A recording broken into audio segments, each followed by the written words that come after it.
All right, so welcome to week number 11, believe it or not. Homework 7 is due Wednesday. We'll see if we cover all the material today. If not, I might have to extend that a little bit. How do you feel about it, homework 7? I know some people have started it.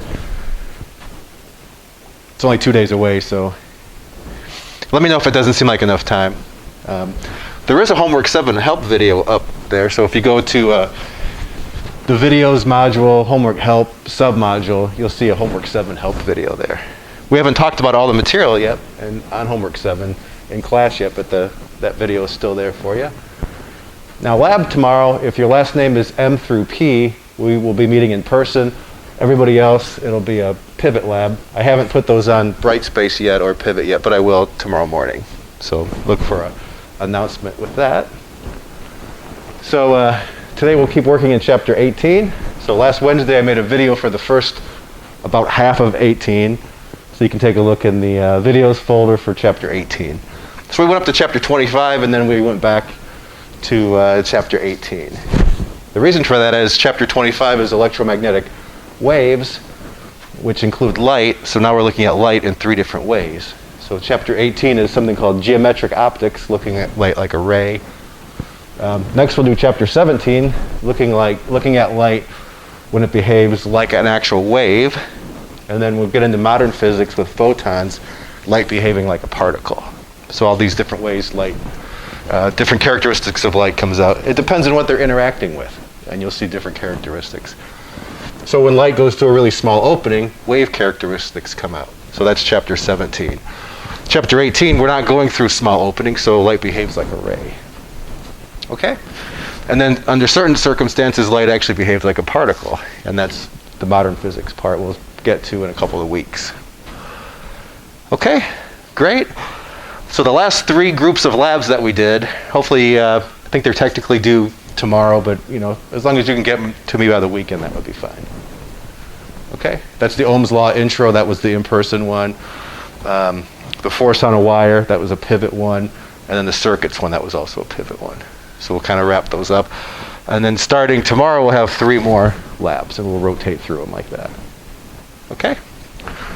All right, excellent. Feeling pretty good. It's April. It's light out till like 7, right? We've got 4 or 5 more weeks to go. Really 5 or 6, but Oh no, it is 4 or 5. Oh, that's great. That assumes that this week is over with, though, which it's not, but that's okay. All right, any questions on anything? Okay, good. So let's take a look at this chapter 18 then.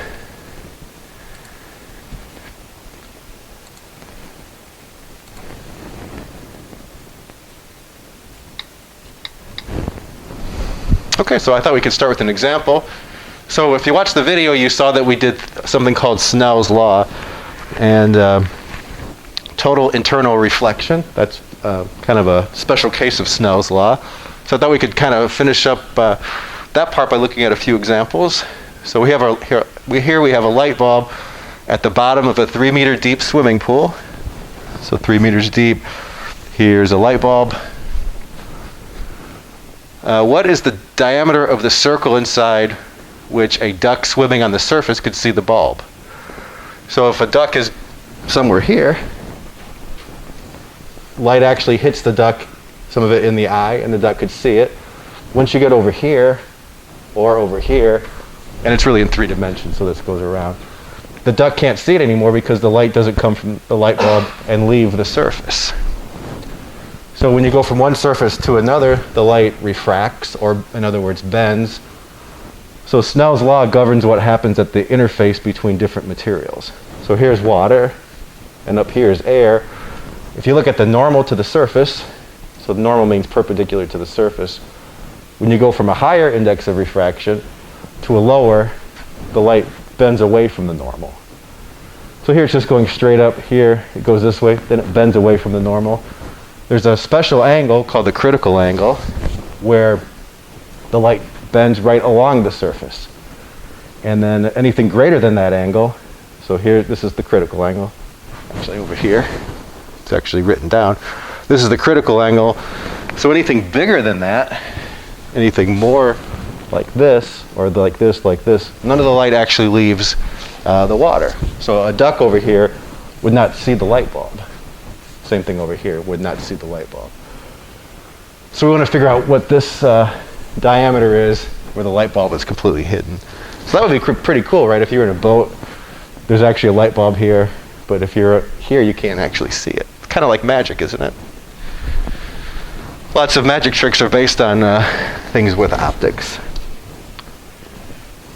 Okay, so this idea of total internal reflection, that's what TIR means. This is a synopsis of what I've just said. So if we can figure out what that critical angle is, so this is the critical angle here. It's the same angle as this. If we knew this angle and we know this side, then we could figure out this distance. So good, knowing this angle, this is 3 meters, then you could figure out this distance, and then multiply that by 2, that gives you the diameter where the duck can't see the light bulb outside of that. Okay, so that's what's being done up here, where it says d divided by 2, think about it like that. D divided by 2, that's this distance, so d divided by 2 is that distance, is equal to h times the tangent of the critical angle. Okay? Maybe I should write that on a piece of paper. They left out a few steps there.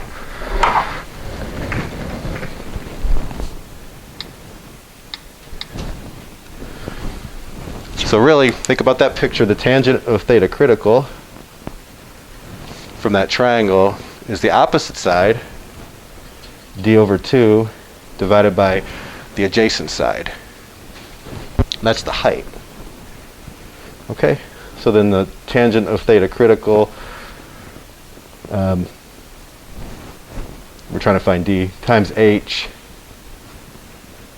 and then times, let's see, move this over here, and we're divided by 2. So okay, put 2 over there. That should give us d then.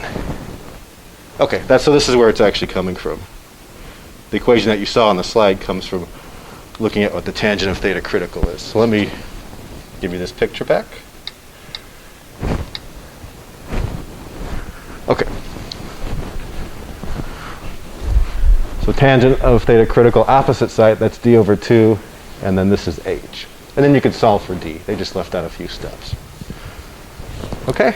Now to get the actual critical angle, this is where you use a special case of Snell's law. So if you look back at the formula for that in a previous slide, it's inverse sine of the index of refraction of where you're going to divided by the index of refraction from where you came from. This is the formula for the critical angle.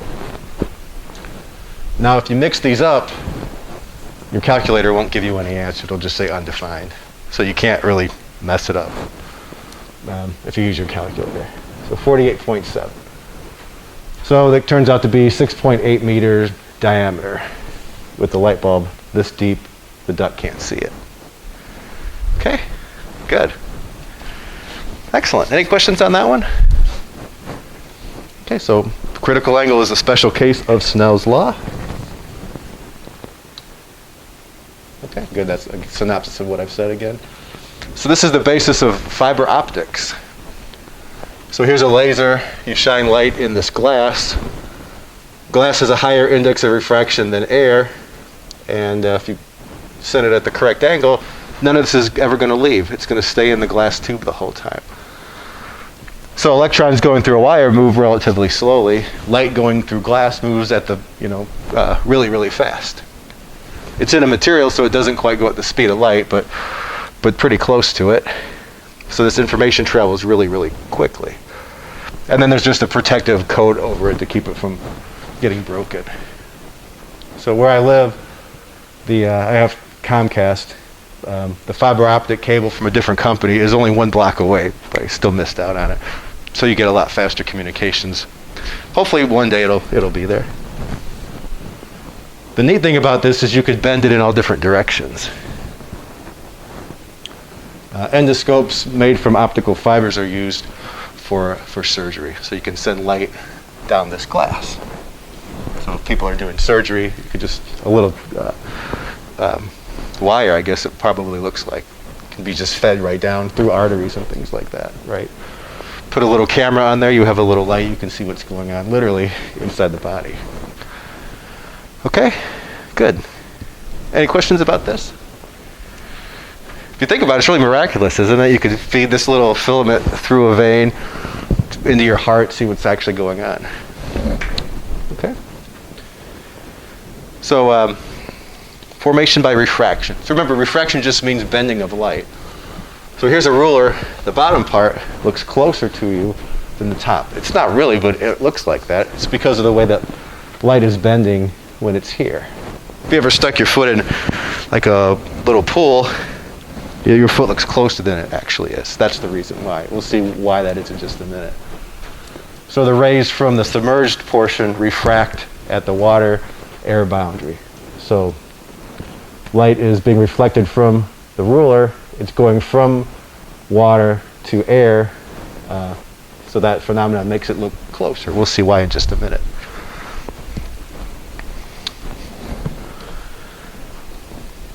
It's where the light seems to be coming from. So here's an object. This is the actual ruler. Here's where it seems like it's coming from. Why does it seem like it's coming from that? It's the way that your brain interprets it. So your brain thinks this point P is actually at point P prime because your brain traces these rays back. So here's your eye. Your brain will trace these back, and then it appears to you that it's coming from there. So it's actually closer. Okay? Try it out. It actually works. Like you can take a ruler at home and stick it in a glass of water or whatever and see what it looks like.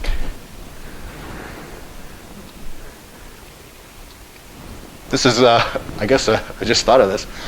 If you want to make your own magnifying glass at home, maybe.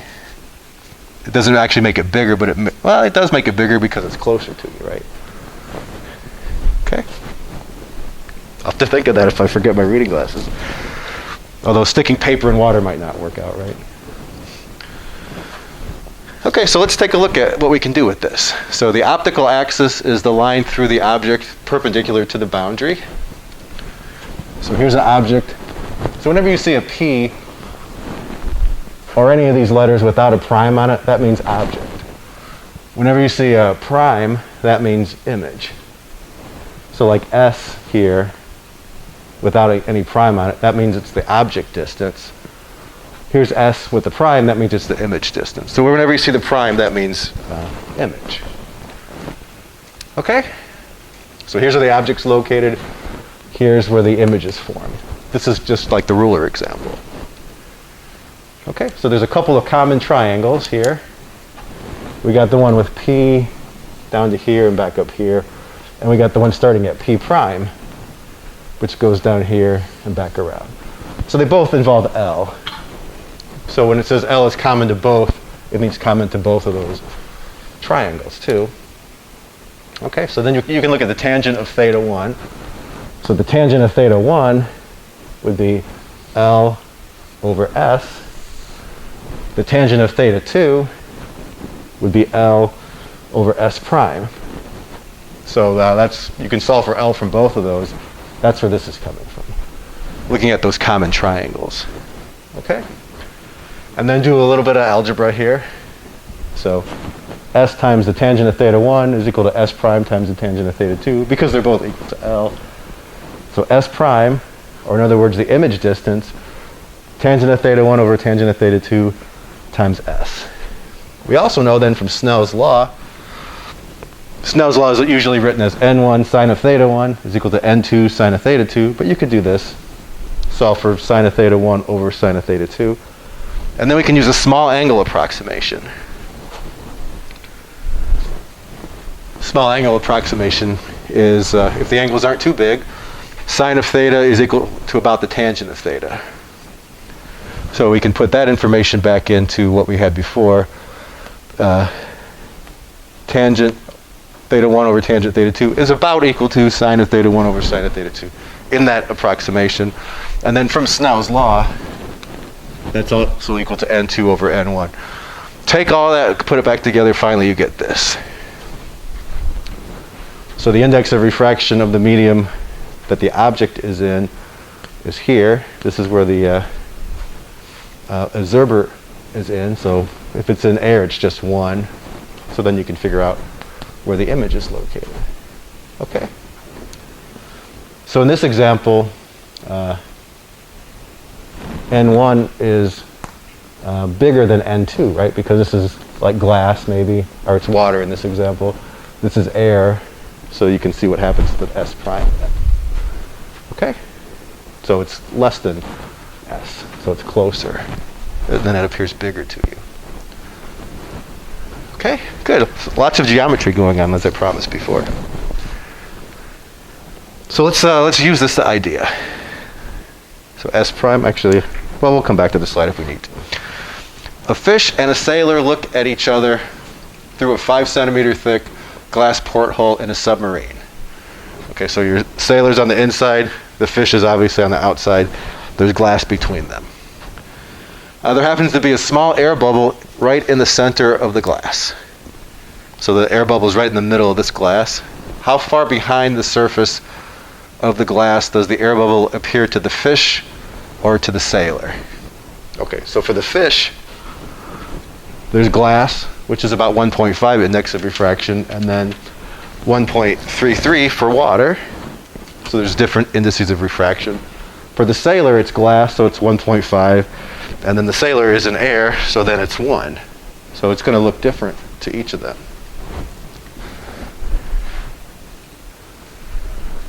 Okay, so we can use this formula that we just came up with a minute ago. So represent the air bubble as a point source and use the ray model of light. So light rays from the bubble refract into the air on one side and then also into the to the water from the other side. So both the sailor and the fish could both see that little air bubble. Okay. Okay, so let's see what we have here. So glass is about 1.5. There's a table in the chapter. The air bubble is in the center of the window. So the object distance is 2.5, right? Because it's right in the center, half of 5 centimeters. From the water side, the fish sees the bubble at 2.2 centimeters away.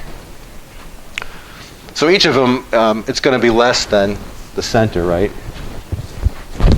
But 1.33 is relatively close to 1.5. So for the fish, it's only 2.2 centimeters away. Now the index of refraction in air is only 1, so it's going to seem a lot closer to the sailor. Let's see if that's true. So same formula. Remember, prime means image. So N2 over N1. The object is still 2.5. It's right in the center to each of them. So it's only 1.7 for the sailor. That's where the air bubble appears. Okay, good. Excellent. So they can argue about it. The sailor could say it's here, and the fish could say no, it's over here. I mean, it's really right in the center, but it's just their perspective of where they think it's coming from. Okay. Just like your foot looks closer to you, you can use the same formula to figure out how far your foot actually is. Your foot is in water, index of refraction of 1.33. You can figure out how deep your foot is. Use that formula.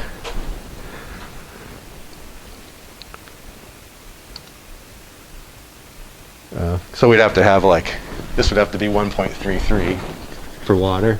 Air is 1. However deep your foot is, you could figure out where it appears to be. So this could help you if you're stuck on a deserted island somewhere and you're trying to get a fish, right? If you aim for where you think it is, you're never going to get it because it's always going to be deeper than that. You can figure out maybe how deep depending on where it seems like it's at. Or get an idea anyway, right? It's about 2/3 farther than you would think. Divided by 1.5. Okay, good. All right, any questions on this one? Kind of a neat little scenario. So in my backyard, which is tiny, I was able to fit it's 2.5 feet deep and it's 12 feet diameter. So that's one of the first things I do in the summer. Fill it up with water. It only takes a few hours. And then look at my feet and think about this. So the summer's coming, right? So that's good.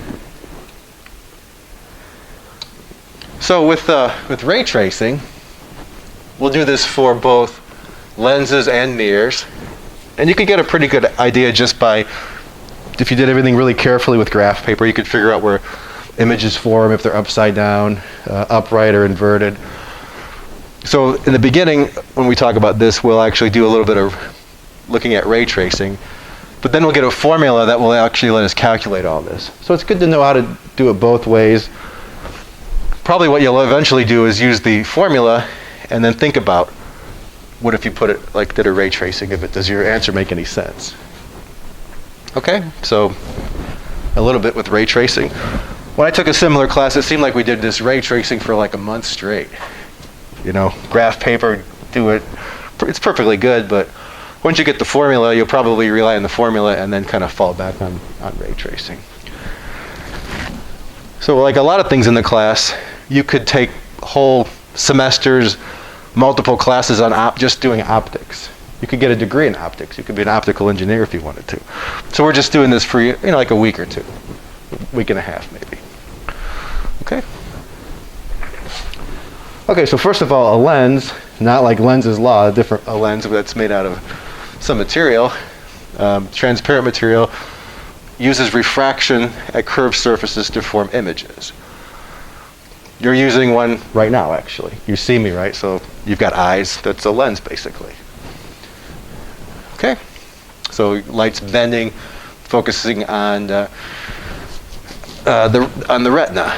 Sometimes you have to have glasses to change how things focus. I've got contacts on, so that's happening to me. Glasses are a kind of lens called a diverging lens. It makes objects appear closer to you if you can't see far away. So lots of uses for lenses.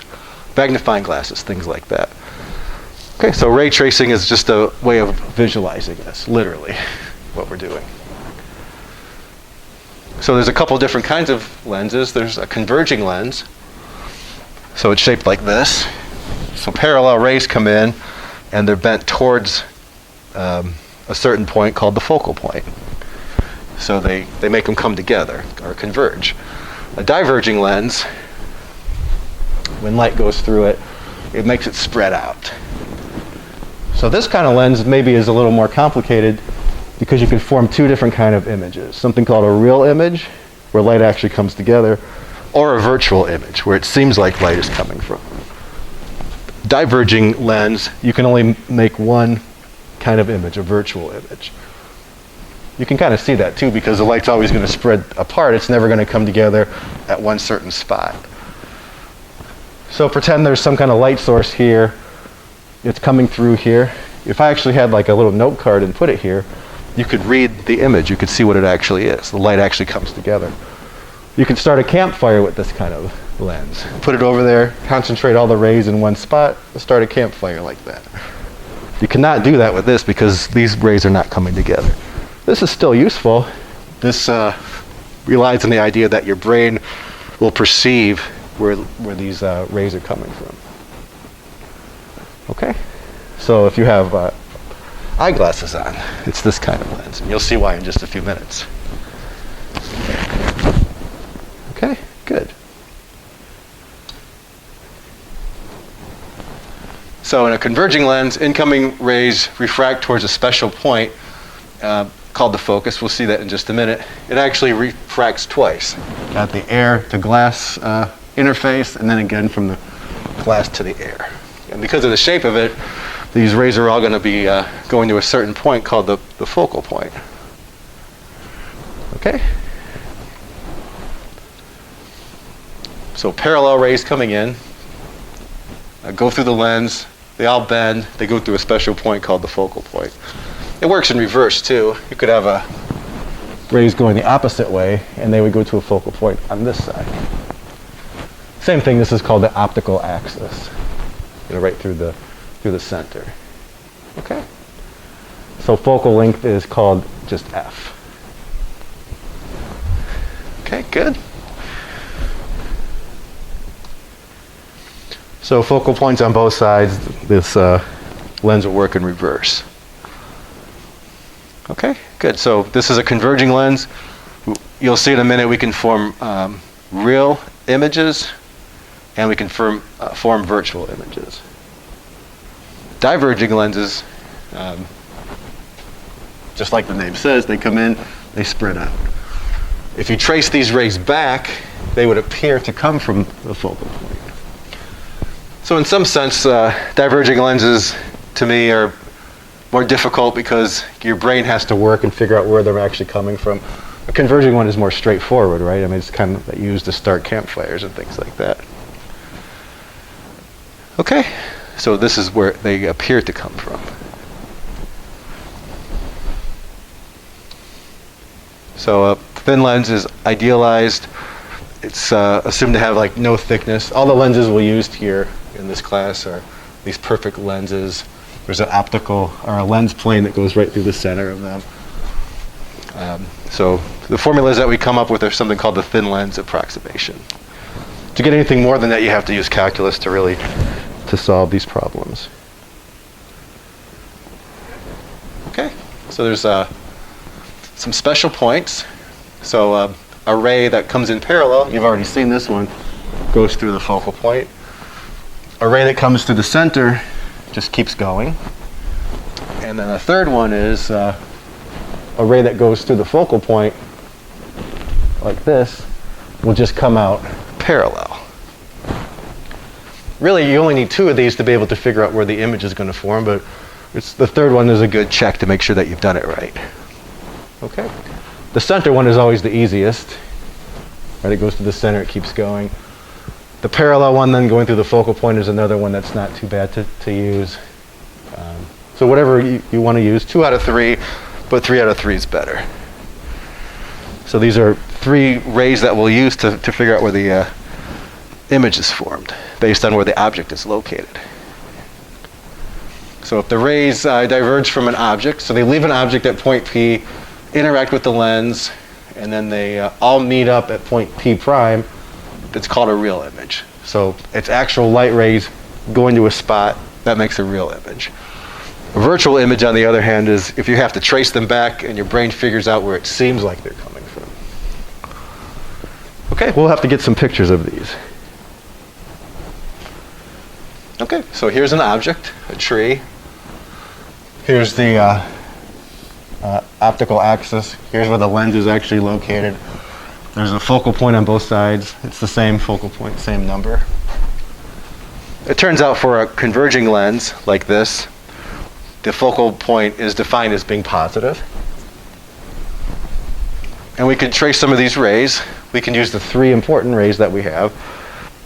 The one that goes to the center just keeps on going. The one that comes into the lens parallel then bends and goes through the focal point. So if you didn't do this one, just use those 2.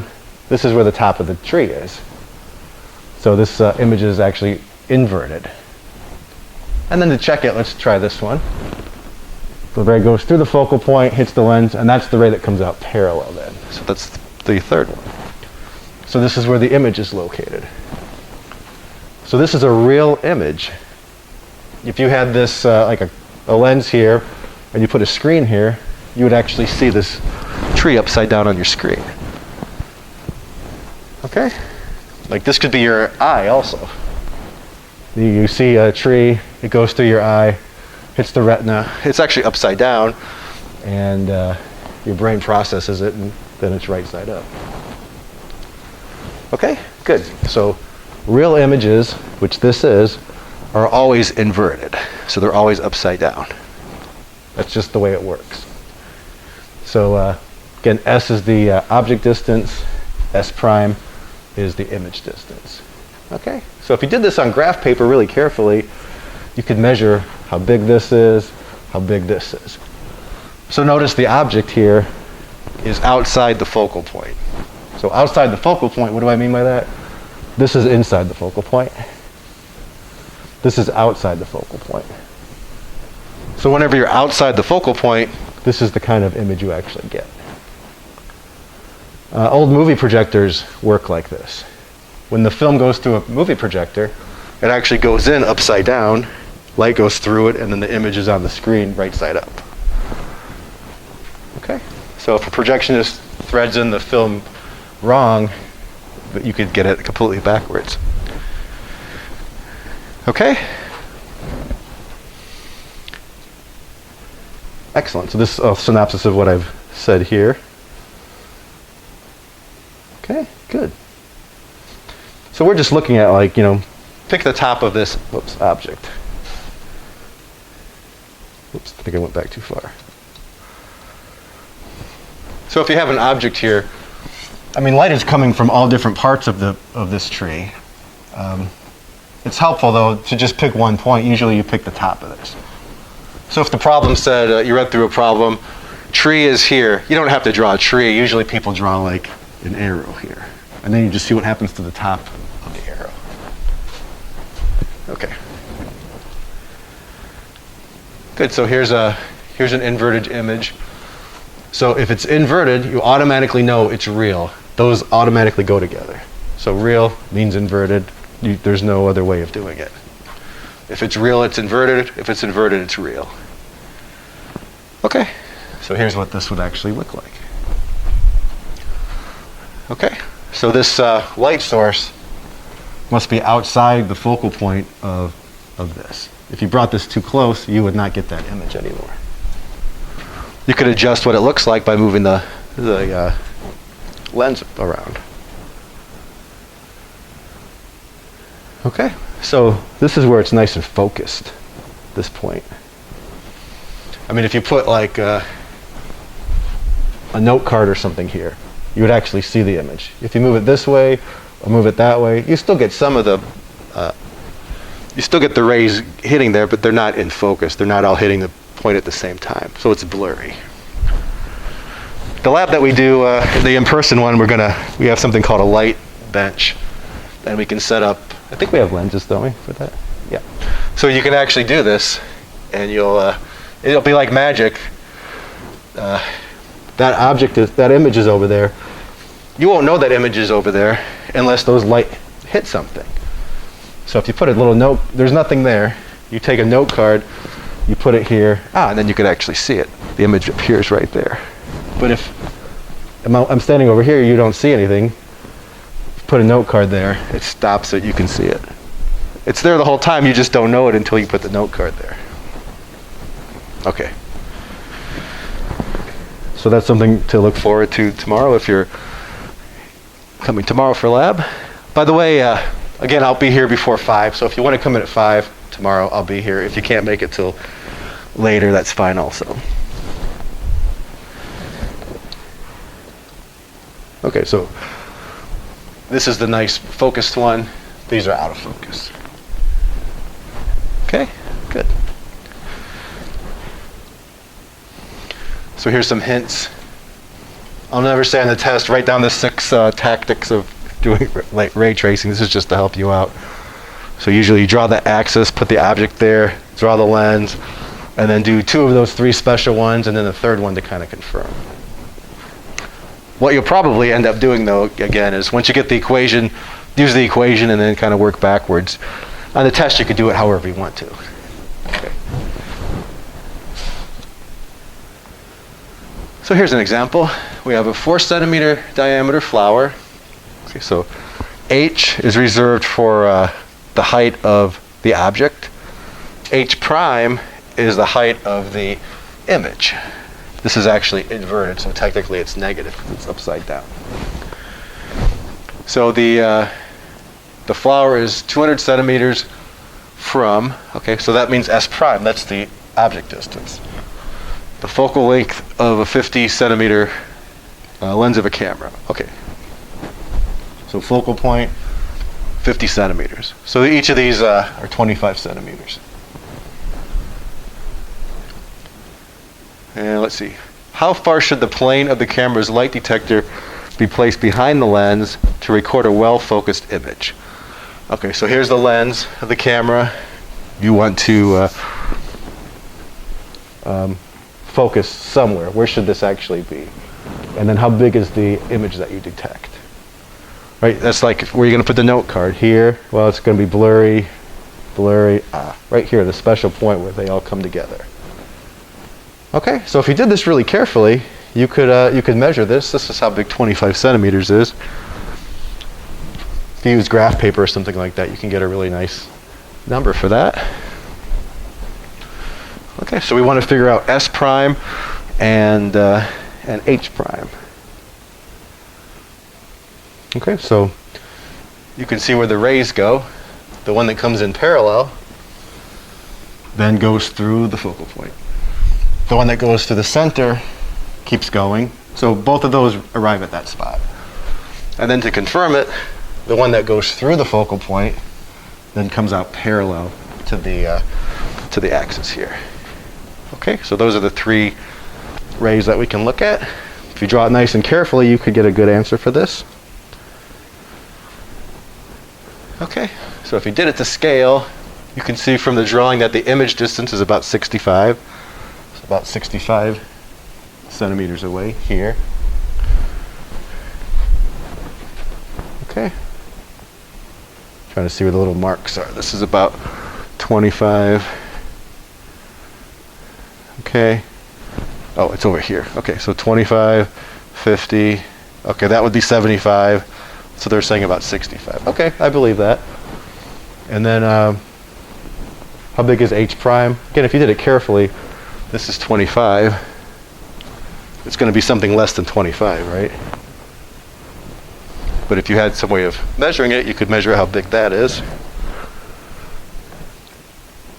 It looks like we could set up some similar triangles. Maybe that's what they're going to do here. This is where the detector needs to be placed, over at 65. This is H. This is H prime. How big is H prime? The rays through the center is a straight line, thus the object and image both have the same angle theta. Okay, let's see what they're doing. This is theta, and this is theta. So we have some similar triangles going on. So the tangent of theta would be H over S. The tangent of this theta, which is the same theta, would be H prime over S prime. So you can set those equal to each other. So H prime over S prime is H over S. You could carefully measure H prime. Here we could actually calculate it then, because we've measured S prime.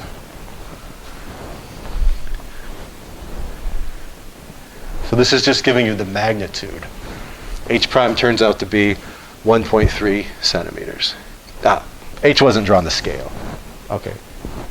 That's why it looks so big. H is not drawn to scale. Okay, so then you get 1.3 for H prime. That's the magnitude. Technically, H prime is negative because it's on the other side.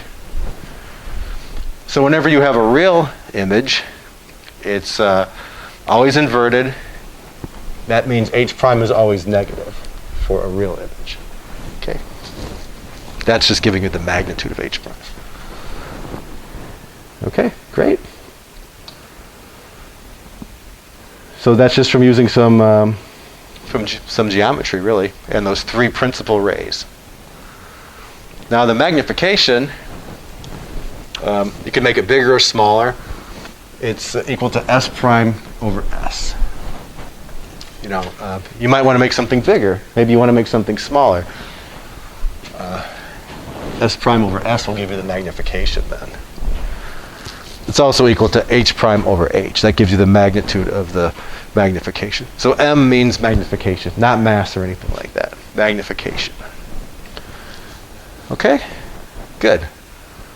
If you're using it as a magnifying glass, you want it to be bigger than 1, but for whatever reason, maybe it's smaller than 1, depending on what you're using it for.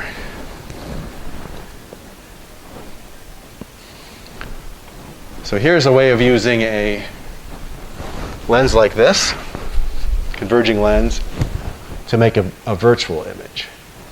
So this is where your brain has to track it back. So like your eye would be over here. Oh, sorry, your eye would be over here, and you would be looking at this. So the object is within the focal point. You can still use the three rays. It's just trickier to do, in my opinion, for this situation where you're inside the focal point. So light goes this way, and coming in parallel, goes through the focal point. The one that goes to the center keeps going. You can see these are spreading out. So take it back, your eye would actually be over here, because that's where you're actually seeing the image. And then the one that appears to come from the focal point would come out parallel, and then you could trace it back. So you're making the image bigger than the object. This is a magnifying glass too. So whenever you're inside the focal length, this is a use of this, actually making it bigger. Okay? It's less intuitive, in my opinion, though, than the other one. Okay? So these never converge.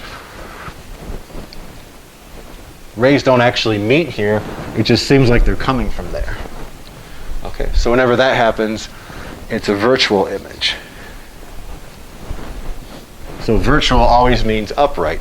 It doesn't mean that you can't see it. It just means the rays don't come together there.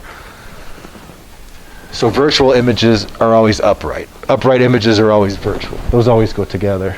Just like inverted and real always go together, virtual and upright always go together.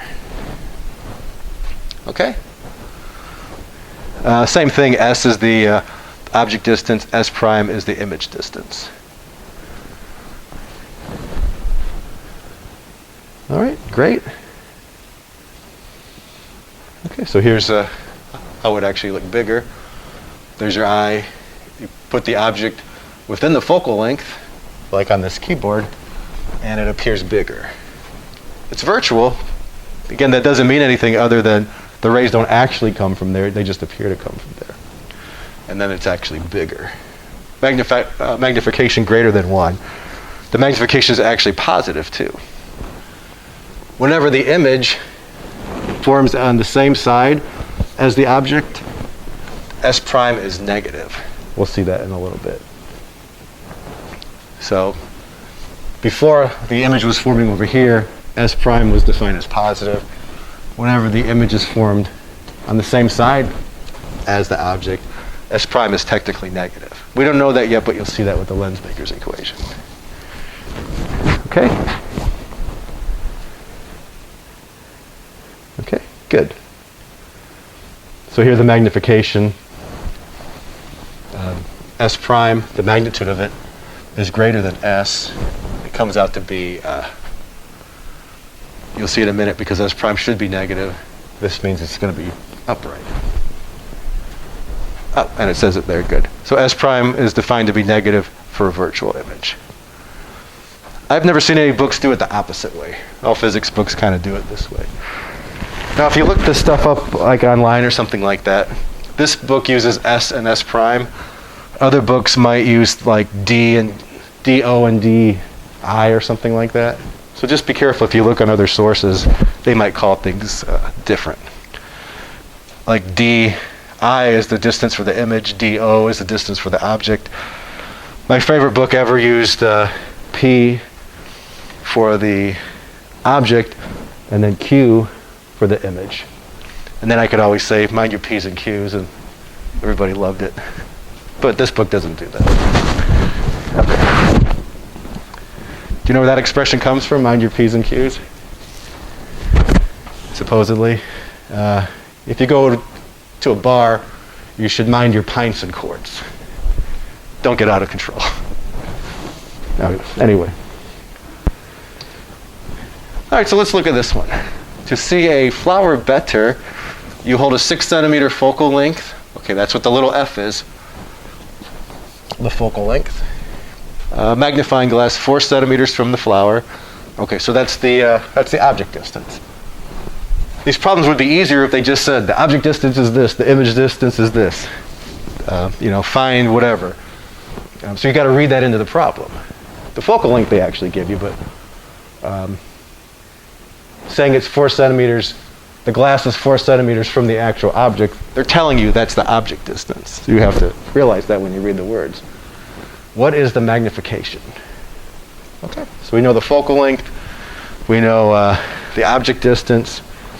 We're inside the focal point, so we know the image is going to be upright and virtual. Okay, so there's a little ray tracing going on, just like we did on the previous one. So it looks like the image is located at about 12 centimeters if you did this carefully. Okay, and then you can figure out the magnification. It's minus S prime over S. So you have to bring to the problem that the image is on the same side as the object. They're both over here. So you have to bring the negative sign in with you. So this is negative S prime over S. But S prime is also negative because it's on the same side as the object. So S is always going to be positive, but S prime can be positive or negative. Put it all together and you get 3. So the magnification is actually 3. Okay, so it's larger. Okay, good. Excellent. Any questions on that? All right, good. Excellent. So magnification greater than 0, meaning it's positive. This is math or physics speak for it's positive, means it's upright. So diverging lens is one that is thinner at the center. These always make virtual images. You can never get a real image with a diverging lens. The rays are always spreading out. The ones that do come in parallel, though, they spread out, but it appears that they're coming from this focal point. The ones that are heading towards the focal point, so the actual rays heading towards the focal point, come out parallel, and then if you trace them back, they're coming in towards the focal point. They go this direction. Then you got to trace them back to where they appear to be coming from. Luckily, the one that goes to the center just goes through the center like the other one, so that's not so bad. Okay. I guess there's always one more step with this. Then you make the rays, but then you got to trace them back to figure out where they appear to be coming from. Whereas a converging lens outside the focal point, you just do it and they converge and that's it. You don't have to figure out where they appeared to be coming from. Okay, so same thing as we did with the converging lens. You've got the 3 special rays. The one through the center is the same, etc. So, and you've got the other 2 to work with. S prime is always going to be negative for a diverging lens. So this is always going to be negative. It's always going to be virtual, and it's always going to be upright. Those things go together. Okay. Okay, so you can use the sun's rays and a lens to start a fire. So this is kind of going back a little bit. Which kind of lens should you use? I think I already said it. So diverging won't help you, right? Because it spreads the rays out. You want to concentrate the rays. So the only thing that will work for you there, is a converging lens. You can buy these pretty cheap, and you can start a fire within just a minute or something if you really get a good one. I don't know what the record time is, but at least on the videos that I've seen, it happens within a minute or 2. Okay. By the way, there were some other of these voting ones in the notes for today, so if you have them, just to save some time, I'm not going to go over all of them.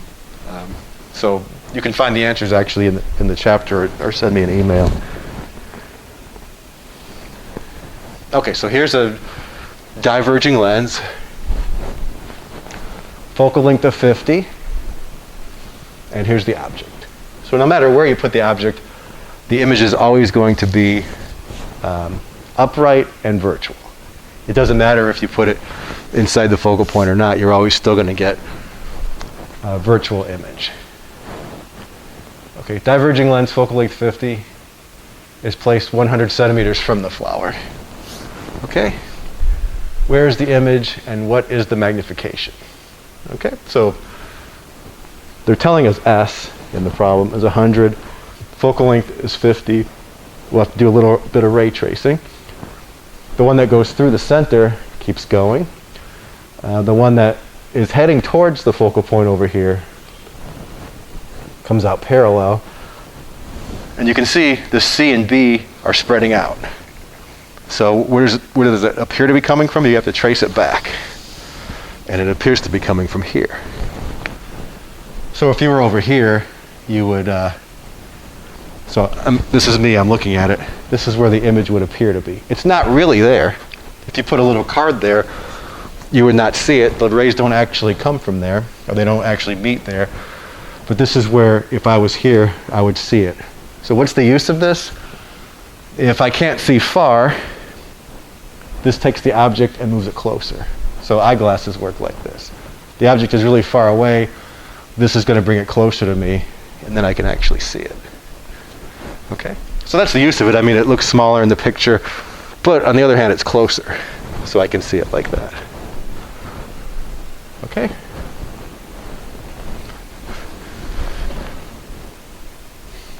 All right, good. And then the third one, the one that would have come from, let's see, here's the object. The one that goes in parallel, goes out this way, that's one that would appear to come from the focal point. And then they all intersect there, that's where the image is located. By the way, so if you're thinking about the formula sheet, the test is not for several weeks, you could have little pictures like this on your formula sheets. You know, you're organizing your information however you want to do it.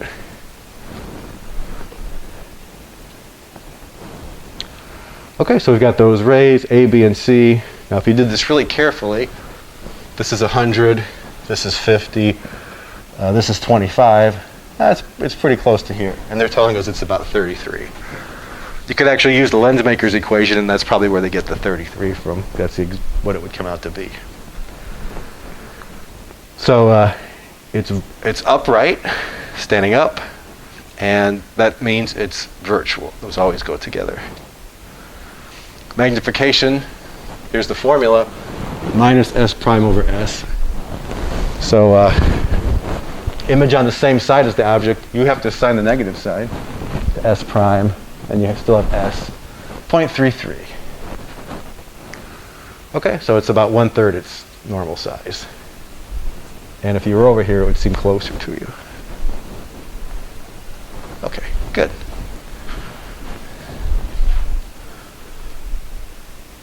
Okay, very good. So kind of a synopsis. You can, again, write that on your formula sheet if you want to, something like that. So here's mirrors. Similar to lenses, but not exactly the same. The big difference is, well, we'll see in a minute. I don't want to get too far ahead. This is called a concave mirror. Concave mirrors behave like converging lenses. You could get a real image with this or a virtual image with this. Okay, so this is cut out of a bigger piece of like a big sphere. This is just like a small part of it. The way I remember it is, it's kind of like walking into a cave, right? You're over here, going into a cave. Okay, so we'll be able to do some ray tracing, just like before. If rays come in parallel, they go through a special point called the focal point. You could use this maybe somehow to start a fire also. Here's a convex mirror. This behaves like a diverging lens. Rays spread out after they interact. This one comes in, these are all parallel. It comes in, goes this way, this one comes in, goes that way. All the reflected ones are spreading out. You could trace them back to where they appear to be coming from. Okay? So this is going to form a virtual image. Where does it appear that this is actually at? So if you've ever looked at like a mirror that's curved and you're looking at the convex point, you're seeing the image actually like in the mirror. Where the other one, you could actually form a real image and put a little card there and see it. So this is, again, where your brain perceives the rays are coming from. Okay, so parallel ones reflect through that special point called the focal point. Ones that go through the focal point, just like before, with the mirror, they come out parallel. Converging lens, they would head this way, but a mirror, they reflect it, go that way. We'll have 3 special ones just like we did before. Because it's reflection, the incident angle and the reflected angle are the same. Okay, so the one that goes right here along the optical axis comes out at the same angle. So you can trace those 3 rays back and figure out where the actual image is going to form. So when an object's distance from the mirror is greater than the focal length, the 3 special rays are enough to locate the position. So here's an example of that. So this is a mirror, and you could form an actual image there. Now I think the lab we also use mirrors. Yeah, so we'll have lenses and mirrors. And we're forming these real images, so we're going to have this kind of a mirror. So the one that comes in parallel goes through the focal point. The one that goes through the focal point comes out parallel. And the one that hits the optical axis here leaves at the same angle. So trace those 3 rays back, you can see where the top of the tree is. Real image, always inverted. Works the same way with mirrors. Now the only difference is S prime in this situation for a mirror is positive. So whenever the object and the image are on the same side for a mirror, S prime is positive. Going back to a lens, if the object and the image are on the same side for a lens, S prime is negative. But for a mirror, it's positive. That's really the only difference in the sign conventions here. Okay? Good.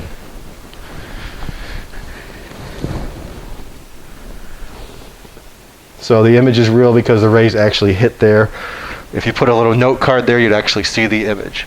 I keep saying note card because the lab that you do tomorrow, we'll be using note cards and putting them in here, and you'll actually see the image form. If the object, on the other hand, is inside the focal point, so if you take this, put it inside the focal point, then you get the other kind of image, virtual and upright. Okay, so same idea, put the optical axis there, put the where the focal point is, and then draw the 3 special rays. Okay, so here's an example. 3 centimeter high, not drawn to scale, 60 centimeters from a concave mirror. So it's a mirror, okay, good. The focal length is 40, so we're outside the focal point. And we can draw the 3 special rays. One that comes in parallel, goes through the focal point. One that goes through the focal point, comes out parallel. That would be enough to figure out where it's at. The one that hits here along the axis goes out at the same, and that's where the actual image is formed. If you do this carefully, you can figure out where it's actually located. And you can see it's bigger there. So here's the object, here's the mirror. The image is actually bigger than the object. It's a real image though, and because it's real, it has to be inverted. Okay, good. We can figure out the magnification once you know S prime and S. Okay, now the formula has minus sign. Now S prime is positive because the image is on the same side as the object. So minus 2. The negative sign just means it's inverted. Twice as big though. Okay. Excellent. Any questions on that? I know you're getting a lot of information today, so you'll have to let it process. Okay, this negative sign again means it's inverted. And just like with lenses, negative sign means it's inverted for the magnification. Here's a convex mirror. Same thing, you have to trace the rays back for this. So rays that come in parallel, they spread out, you trace them back. Where does they appear to be coming from? The focal point. Ones that are heading for the focal point reflect out parallel. You could trace them back to the focal point. This is one that is the same. The one that hits the center, incident reflected angle are the same. Okay, so for me this is a little trickier because there's always that one more step, right? Do your 3 rays, but then if they don't actually cross anywhere, you have to trace them back and figure out where they were coming from.